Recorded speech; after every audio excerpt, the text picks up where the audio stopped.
سؤال: ما حكم مشاهدة أفعال السحرة ولو لم يعتقد فيما يفعله؟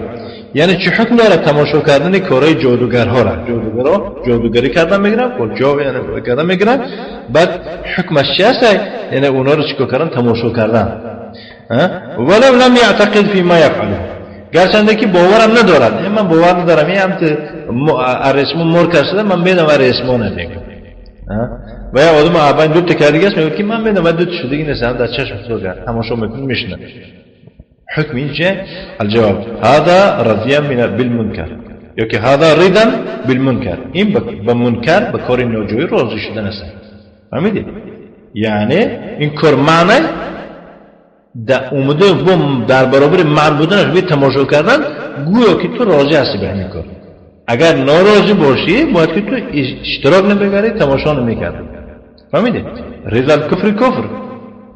فهمیدید؟ با کفر واقعا راضی شدن این کفره یا خیر. فهمیدید؟